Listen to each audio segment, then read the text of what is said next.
Bonjour à tous, merci d'être venus si nombreux pour réfléchir ensemble à la question de l'orientation aujourd'hui.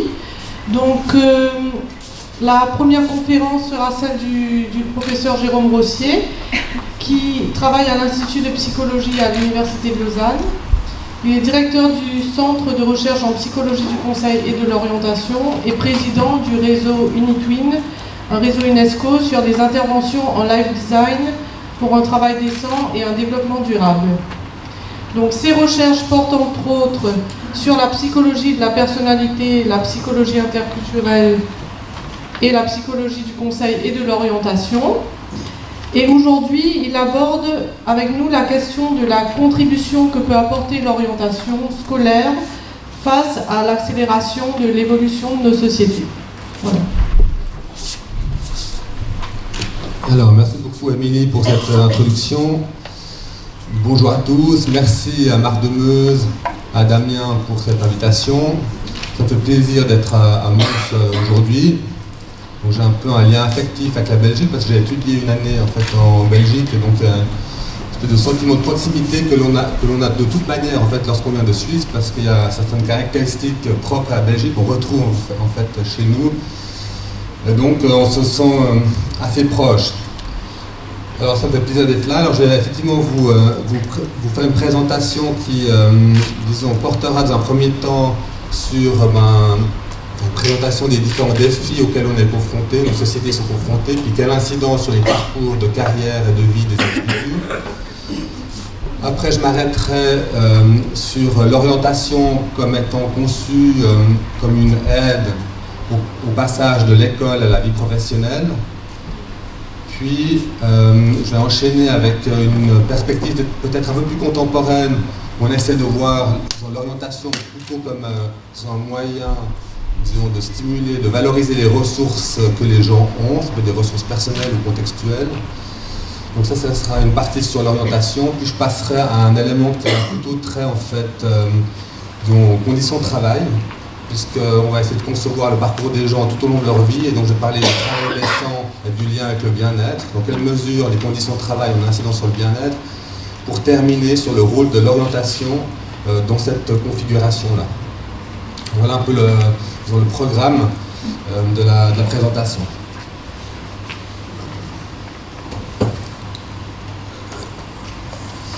Donc, effectivement, il y a tout un contexte relativement dynamique qui confronte nos sociétés à un certain nombre de défis importants.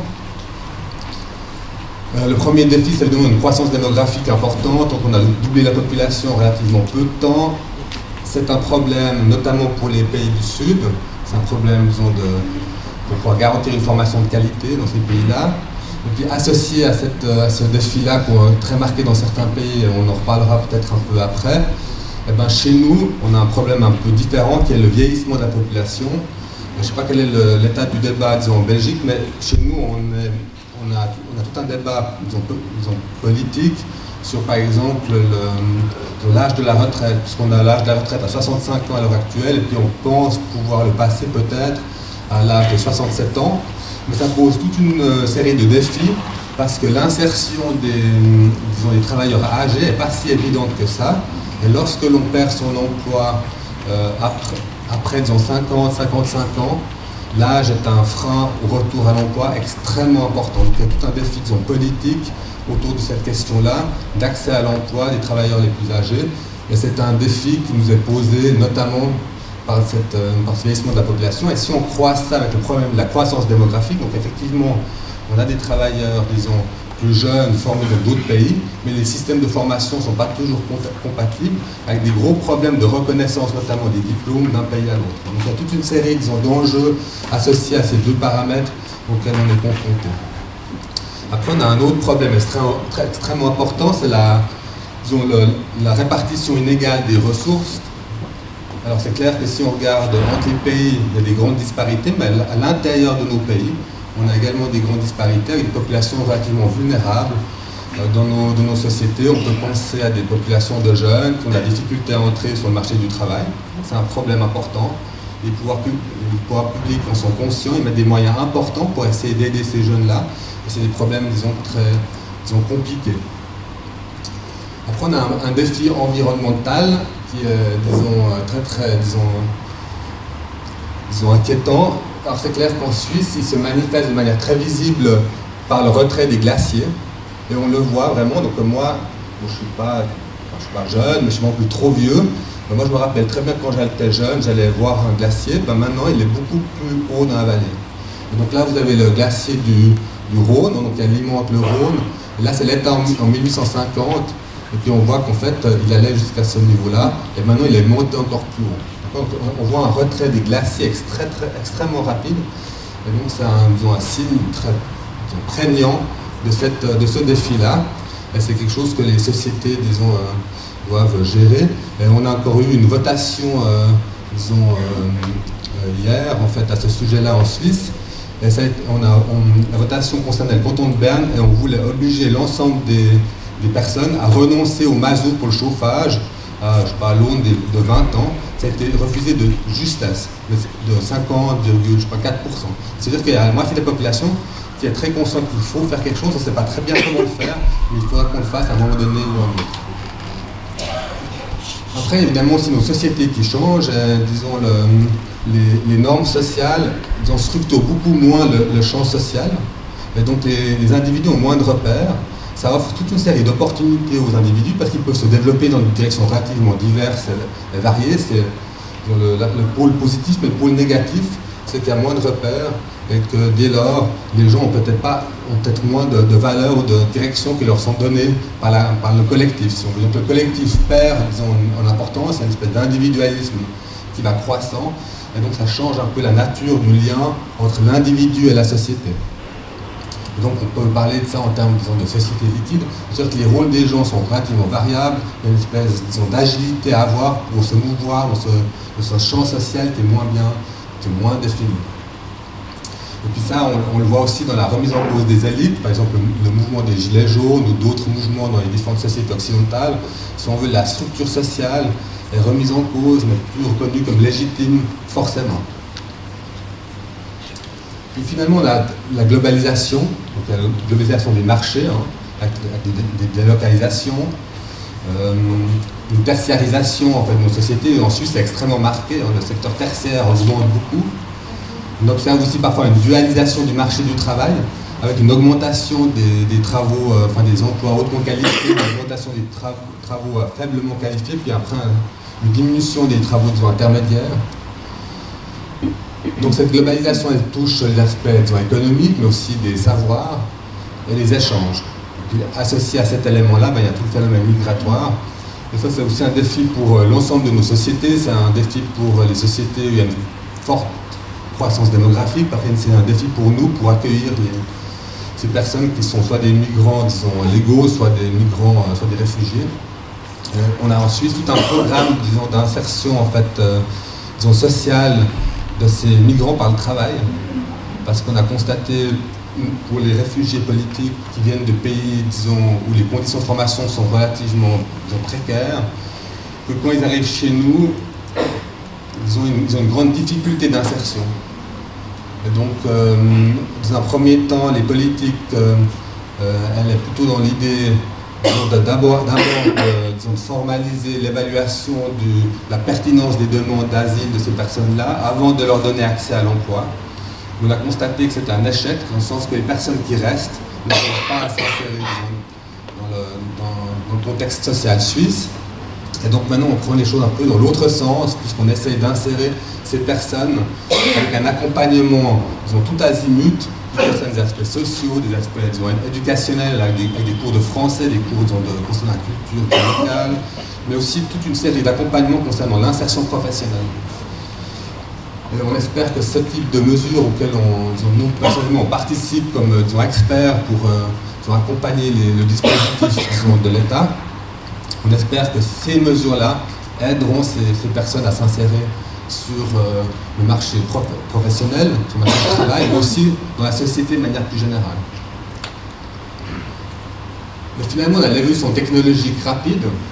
Puis, bon, on a tous entendu les débats autour de la robotisation, de l'incidence sur le nombre de places de travail. Si on regarde des rapports d'experts, on n'est pas très au clair sur l'incidence de cet élément-là. sait pas très bien si le nombre d'emplois va diminuer, si les emplois vont changer, mais ce qu'on sait, c'est que ça aura une incidence sur la nature du travail, et puis sur peut-être la quantité du travail, donc ça aura une incidence sur une évolution. Et puis le risque de cette évolution, c'est qu'on aura une obsolescence des savoirs. Donc si vous avez un jeune qui fait une formation professionnelle en Suisse, ça concerne 60% des jeunes en Suisse, on ne sait pas très bien si ce qu'il apprend maintenant sera toujours valable dans 5 ou 10 ans. Et donc du coup, il y a une certaine incertitude. Il faut savoir par exemple que dans le secteur de l'imprimerie en Suisse, ce secteur-là a perdu la moitié de ses emplois en, je sais pas, en 15 ans. Bon, j'imagine que vous vivez un peu le même type de phénomène. Hein. Mais ça veut dire qu'il y a pas mal de savoirs qui sont devenus obsolètes. Il y a pas mal de gens qui ont dû retrouver des emplois dans d'autres secteurs. Et ça peut concerner pas seulement l'imprimerie, mais plein d'autres secteurs, puisque la digitalisation, bon, il y a des nouveaux métiers liés au digital, mais il y a aussi des métiers qui se transforment de manière importante. Donc, toutes ces évolutions, elles ont une incidence sur le système scolaire.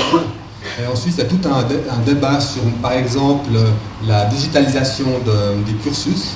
C'est une thématique extrêmement, disons, présente. Et donc, les systèmes scolaires, disons, s'adaptent à cette évolution, proposent des voies de formation de plus en plus, disons, diversifiées. Et donc, le système scolaire en lui-même devient assez compliqué. Donc, pour un élève, pour les familles, pour naviguer dans ce système scolaire, ça offre plus de possibilités, mais ça devient aussi un peu plus compliqué. Donc, les jeunes et les familles ont besoin peut-être d'un peu plus d'aide pour pouvoir naviguer là-dedans. Donc, si on veut cette disons, réalité qui est peut-être devenue un peu plus, disons, dynamique, elle a une incidence en fait sur les carrières des gens. Non pas que les carrières, disons, traditionnelles aient disparu, mais maintenant il y a une espèce de pluralisation des formes de carrière. Et donc il y a toute une série d'auteurs qui, disons, ces 20-30 dernières années ont essayé de rendre compte de cette diversification des formes de carrière. Alors, un des auteurs, c'est Arthur, qui nous a parlé de carrière sans frontières, dans le sens où, disons, les différents moments de la vie, la vie familiale, la vie professionnelle tendent à s'interpénétrer. Et donc, quand vous répondez à des messages le soir, c'est typiquement ce phénomène qu'on observe. Donc, il n'y a plus de distinction, disons, très claire entre vie privée et vie professionnelle, où cette distinction tend à s'amenuiser. Après, vous avez un auteur comme Hall qui va parler de carrière protéiforme. Donc, les formes de carrière peuvent être relativement variables. Il y a des gens qui ont des reconversions tout à fait importantes à l'âge de 40 ans. Je sais pas, en Suisse, par exemple, il y a des gens du secteur bancaire qui finissent par faire guide de montagne ou des choses comme ça.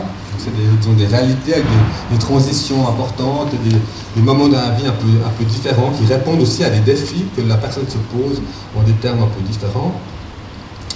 Après, on parle aussi de carrière kaléidoscopique, dans le sens où les gens vont adopter, dans le cadre du travail, des rôles un peu différents, à des moments différents. Et finalement, il y a un auteur comme Shine qui va dire si on veut décrire ces parcours professionnels, il y a des éléments qui expliquent ces transitions. Il y a des valeurs intangibles que la personne va essayer de garder quand elle gère en fait ces parcours. Donc, simplement pour dire que l'évolution qu'on a, enfin ces défis dont j'ai parlé auparavant, elles ont une incidence concrète sur le parcours des individus. Alors c'est pas pour tout le monde, c'est pas à tout instant, mais ça a une incidence et ça crée une pluralisation des formes et des parcours professionnels des individus. Par exemple, la mobilité, c'est très frappant pour la mobilité, disons, géographique. On observe beaucoup de couples qui travaillent dans des endroits relativement éloignés, et donc la vie familiale est organisée de manière tout à fait différente, parce que l'un travaille, je pense, en Suisse à Genève, et puis l'autre à Bâle, et donc ils vont habiter à Berne, et ils sont des pendulaires, les deux sont des pendulaires, parce que ça implique toute une organisation familiale, par exemple pour la garde des enfants et autres contraintes ou plaisirs de ce type-là. Et donc le credo que nous on essaie moi j'essaie de porter au niveau suisse, auprès de la Confédération, c'est que pour faire face à ça, il faut d'un côté un apprentissage tout au long de la vie. Et ça, les pouvoirs publics en sont pleinement conscients. Il y a des rapports sur l'importance de la formation continue. Il y a une loi sur la formation continue en Suisse. Il y a une promotion de la formation continue. Donc ça, c'est un élément qui permet aux gens qui sont dans un secteur professionnel de rester employables dans ce secteur-là.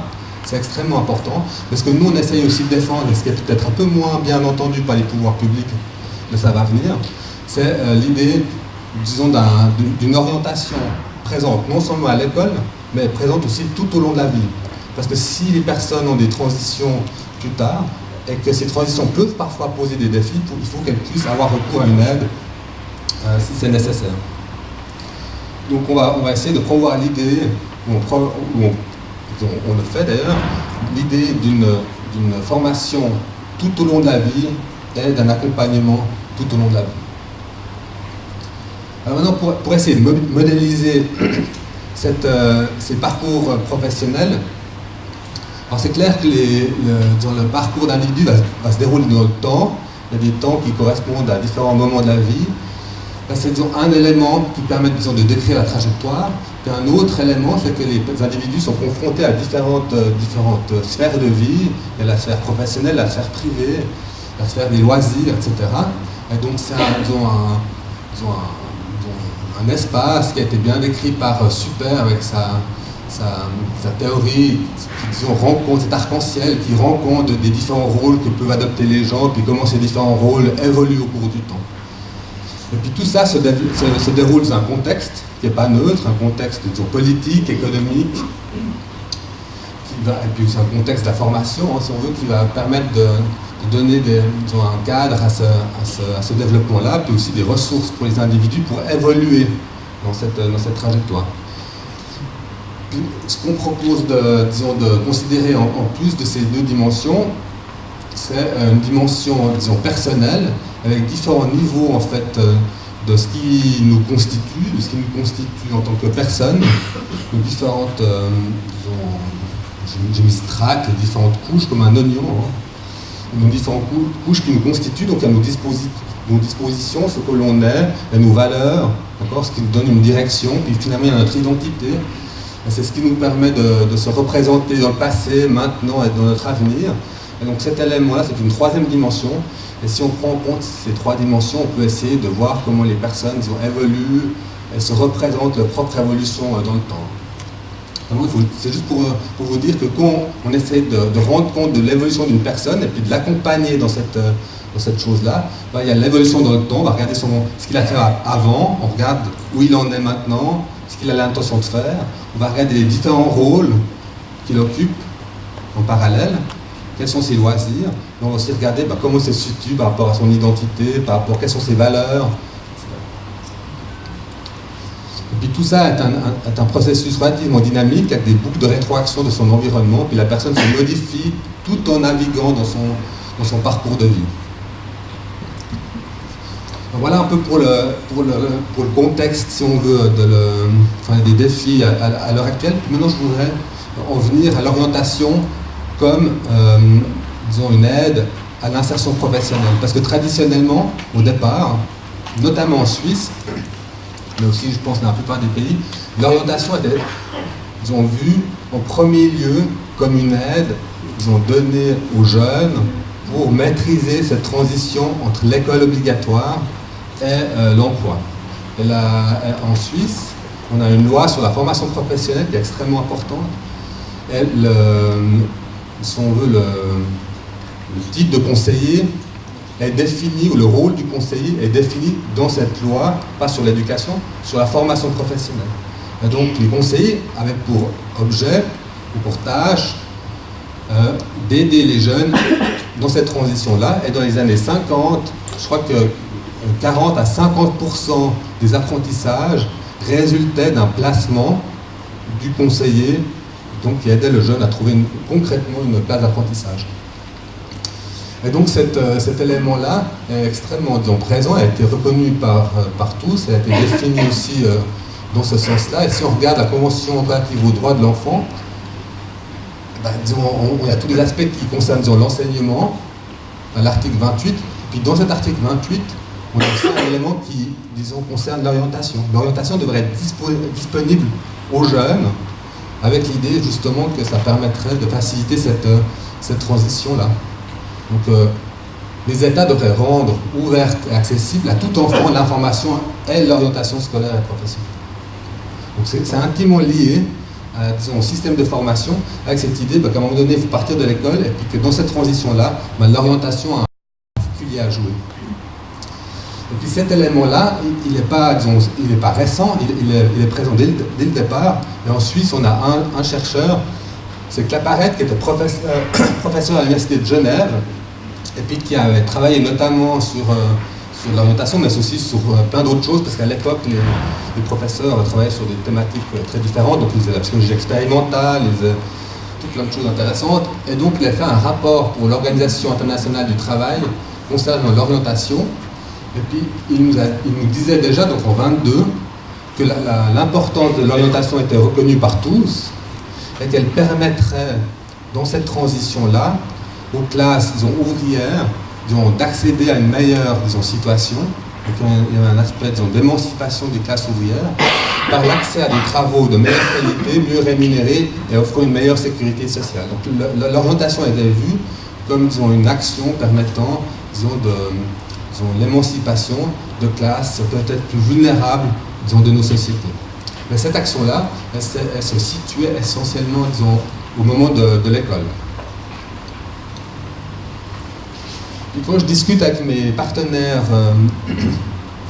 des administrations fédérales, ce n'est pas toujours des personnes très, amusantes ou très portées sur la plaisanterie. Et donc, le fait de pouvoir, à tout instant, si on veut, fonder nos pratiques et pouvoir démontrer de l'efficacité de nos prestations, c'est un élément extrêmement important. Il faut qu'on puisse montrer au pouvoir politique que les prestations qu'on offre dans le cadre de l'école ou en dehors du cadre de l'école sont extrêmement importantes. Et puis c'est pour ça que les méta-analyses qui documentent cette efficacité, pour nous c'est une grande aide. Et donc là, je mets juste la dernière méta-analyse qui est sortie, qui a été publiée par Whiston en 2017 et qui montre qu'effectivement, avec des interventions brèves, c'est des interventions qui sont entre 2 et 5 sessions, bref, on a des tailles de l'effet, donc une efficacité, si on veut, qui est, qu'on dit, moyenne, mais qui en fait, rapporté au nombre de sessions, est une efficacité extrêmement élevée, parce que là, les chiffres, c'est 0.3, 0.5, disons. Si on rapporte ce niveau d'efficacité avec l'efficacité de la prescription d'aspirine de manière préventive après les troubles cardiovasculaires, l'aspirine, c'est 0.08, c'est tout petit, mais comme c'est très peu cher, ça vaut le coup. Ici, c'est beaucoup plus élevé, mais si on rapporte ça au nombre de séances, on a des niveaux d'efficacité qui sont extrêmement élevés si on compare ça aux autres types d'interventions psychologiques. Et donc, si on connaît ces données et puis qu'on peut les communiquer aux décideurs politiques, pour nous, c'est une grande aide pour pouvoir légitimer les budgets qui vont derrière pour financer cette opération-là. L'opération qui est de donner, accès aux élèves à une orientation de qualité et une orientation accessible à tous. Et puis nous, on fait de la recherche aussi dans ce domaine-là à Lausanne, parce qu'on est convaincu que c'est important de pouvoir le faire. Et on s'est intéressé notamment à l'importance de l'aspect relationnel. Parce que quand un conseiller rencontre un élève, ou quand un conseiller rencontre un adulte ou un jeune sans formation, l'aspect de la relation est extrêmement important. Quand on voulait essayer de quantifier, si on veut, la plus-value psychologique relationnelle de cette interaction-là. Et donc on essaie de regarder dans quelle mesure l'alliance de travail qui rend compte du lien affectif que l'on a avec son client, mais aussi de l'accord qu'on a sur les objectifs de l'intervention et sur comment on va atteindre les buts qu'on s'est fixés. Cet élément-là, donc cette alliance entre le jeune ou le consultant, le conseiller, le bénéficiaire et le conseiller, elle compte pour une partie non négligeable en fait de cette efficacité en termes de difficulté sont des jeunes et des moins jeunes à prendre des décisions, en termes de la capacité de ces personnes d'acquérir de l'information. Donc ça a l'air un peu bête, Donc on dit un jeune, il faut trouver des informations pertinentes concernant les différents métiers que tu pourrais envisager de faire. L'acquisition de cette information, qui est un aspect assez concret, dépend de manière relativement importante de la qualité de la relation. Parce qu'en fait, le jeune va prendre ça beaucoup plus sérieusement, il va mettre beaucoup plus de cœur, il va aussi peut-être accorder plus de crédit au travail fait ensemble lorsque la relation est de qualité. Donc, diminution du manque d'informations. Après, il faut aussi savoir que ces interventions dans le domaine de l'orientation, elles ont un impact sur le problème immédiat qui est de choisir, je sais pas, un débouché professionnel, une cible professionnelle, de se repositionner professionnellement. Mais ça a aussi un effet beaucoup plus large sur le bien-être. Puis là, on a une mesure de la satisfaction avec la vie, et donc les jeunes, disons, voient un bénéfice secondaire de ces interventions, et puis cette alliance, elle a un impact sur l'augmentation de la satisfaction avec la vie. Donc si on veut, cet aspect relationnel est extrêmement important sur l'efficacité des prestations, d'où l'importance de ces compétences, disons, relationnelles, psychologiques, lorsqu'on propose des interventions d'orientation. Et c'est la même chose, disons, les personnes parmi vous qui sont des enseignants, vous le savez, disons, bien, j'imagine, c'est la même chose lorsqu'on fait des interventions de groupe. La relation entre l'intervenant et le groupe, elle a une incidence directe sur l'impact de ce qu'on fait. Un impact évidemment positif. Après, c'est un impact très très important sur la satisfaction des personnes qui bénéficient en fait de ces prestations. Donc, voilà, donc c'est des prestations efficaces, c'est des prestations où l'aspect relationnel est important. Il y a aussi d'autres éléments qui interviennent de manière donc cruciale. C'est aussi une excellente connaissance de la part des conseillers du marché du travail, des voies de formation, etc. On a fait une revue de questions sur cet élément-là, si ça intéresse.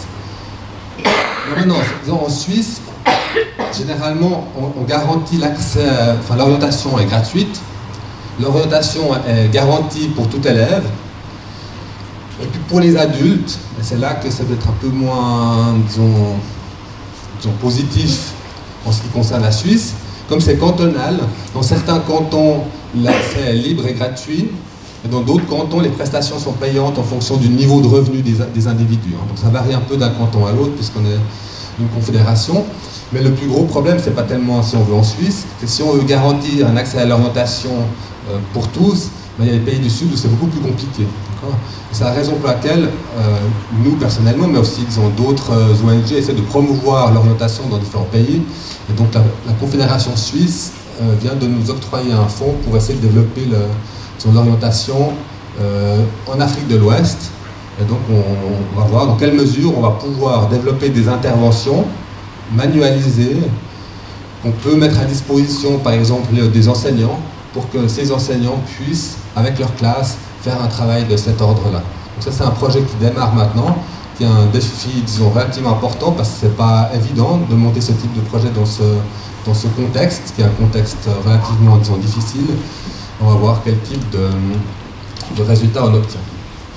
Après, il y a aussi différents, disons, réseaux internationaux, notamment ce réseau NICE, qui est un réseau européen, qui réfléchit, disons, aux formations dans le domaine de l'orientation, parce que l'orientation, ça improvise pas forcément, c'est bien de pouvoir bénéficier d'une formation spécifique, et donc là, ils documentent les formations offertes dans les différents pays, et font des propositions quant à ce que pourrait être une formation de qualité dans ce domaine-là, avec différentes publications, et notamment un manuel pour la formation universitaire des professionnels du conseil en orientation et de carrière. Et ça peut servir de référence pour les différentes institutions qui se mobilisent sur ces questions-là, avec notamment un profil de compétences qui permet de définir les compétences des conseillers en orientation. Alors ça, c'est, disons, si on veut, pour parler de ce rôle de l'orientation, pour aider la transition, disons, de l'école au monde professionnel, parce que pour ma part, je me propose de développer davantage, c'est une orientation qui est davantage, disons, centrée sur le développement des ressources des individus. Donc, et puis bon, ça c'est un des aspects qui est développé par cette approche du life design qui va vous être présenté peut-être un peu plus par la suite. Mais disons, un des éléments qui m'intéresse, c'est que les gens, disons, un certain de dispositions, de contingences personnelles qui évoluent relativement lentement, et les ressources, les gens peuvent les mobiliser de manière relativement rapidement pour s'adapter à différentes situations, et ces ressources, on peut les stimuler. Après, les gens bénéficient aussi de ressources, disons, contextuelles, et on peut aider les personnes à, disons, tirer parti de ces ressources contextuelles.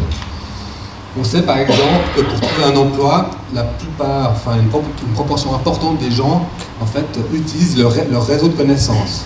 Ça, c'est typiquement une ressource contextuelle. On peut aider les gens à mieux tirer parti de cette ressource contextuelle. Et parmi ces ressources, il y a toute une série de ressources. Il y a une ressource que nous, on a pas mal étudiée, qui est cette adaptabilité de carrière, qui recense les différentes compétences que les gens utilisent pour gérer leur carrière. Il y a aussi des ressources de régulation émotionnelle pour éviter de s'énerver en public, par exemple, de manière inappropriée. Il y a aussi des ressources métacognitives qui nous permettent de planifier notre action. Et dans ces ressources métacognitives, on a aussi, si on veut, toutes les représentations que l'on a de soi-même, qui nous permettent de planifier son parcours, parce qu'elles nous permettent d'avoir une idée de ce que l'on a été, une idée de ce que l'on est, et puis de ce qu'on va être, puis de faire le lien entre ces éléments-là.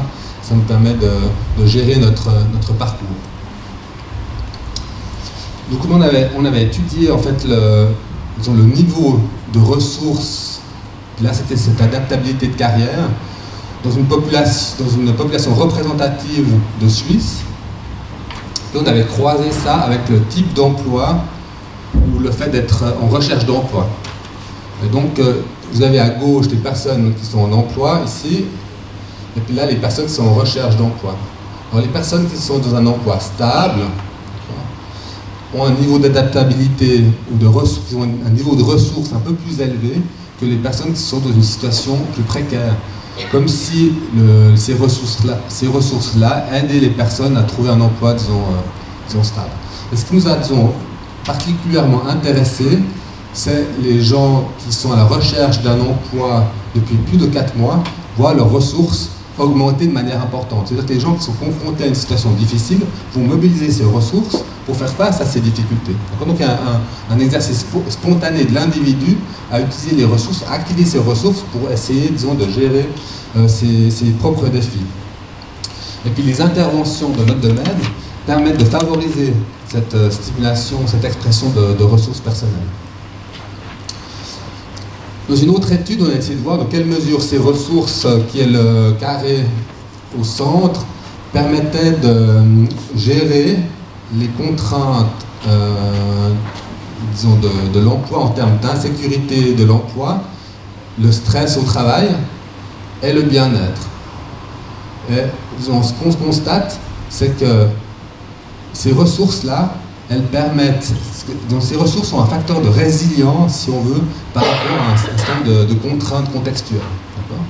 Donc, ça semble indiquer que les personnes qui ont ces ressources arrivent à mieux, disons, gérer ces contraintes-là.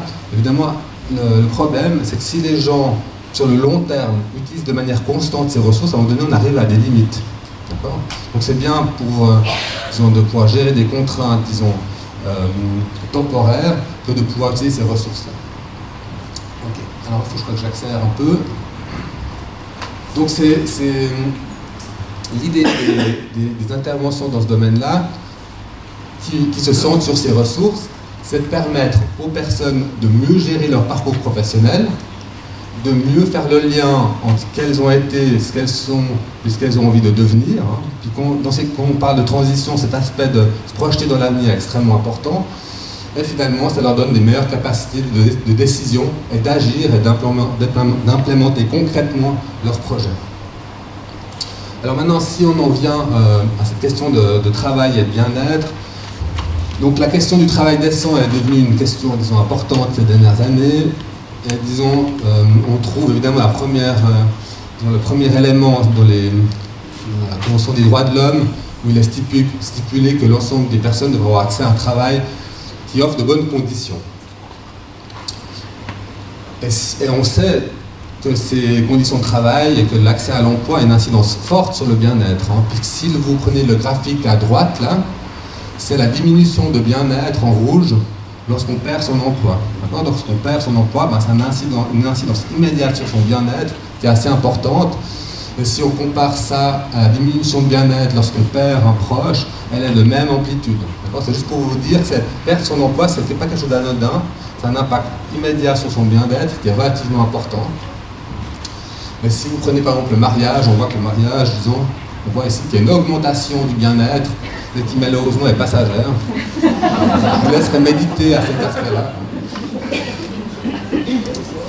Et donc le travail décent, c'est un travail qui permet de vivre en tant que personne dans son contexte professionnel, disons de manière adéquate, de bénéficier de la sécurité au travail, mais aussi ça va permettre à la famille plus largement de vivre dans des conditions, disons, sociales, disons, qui soient acceptables, disons, positives. Et ça a été repris, cette idée de travail décent, dans l'agenda 2030 des Nations Unies. Et c'est grâce à cet agenda-là qu'on a pu développer ce projet avec l'Afrique de l'Ouest que je vous ai présenté auparavant. Parce qu'en fait,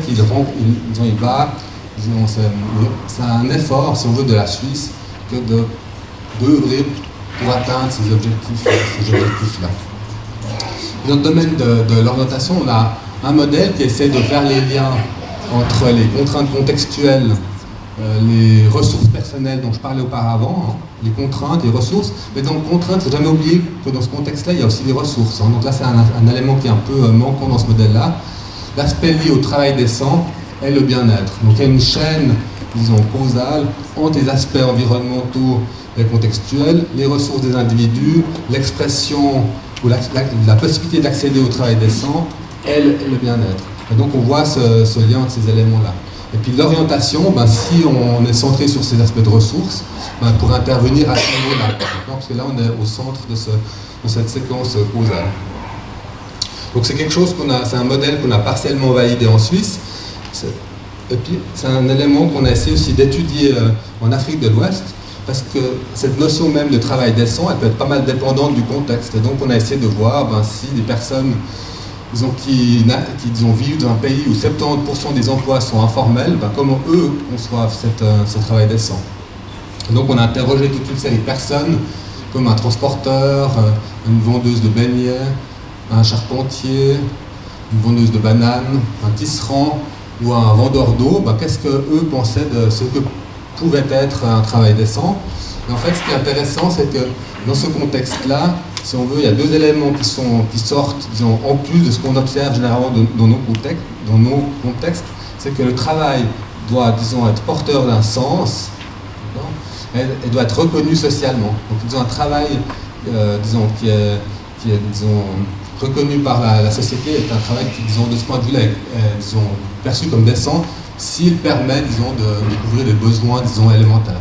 Donc là, vous avez une femme qui nous dit, qui travaille dans le secteur informel, que son travail est décent parce qu'elle n'est pas obligée de voler, c'est pas du commerce malhonnête, et même si elle n'est pas bien payée, elle peut dire que c'est un travail honnête. Donc il y a un lien entre honnêteté et puis travail décent.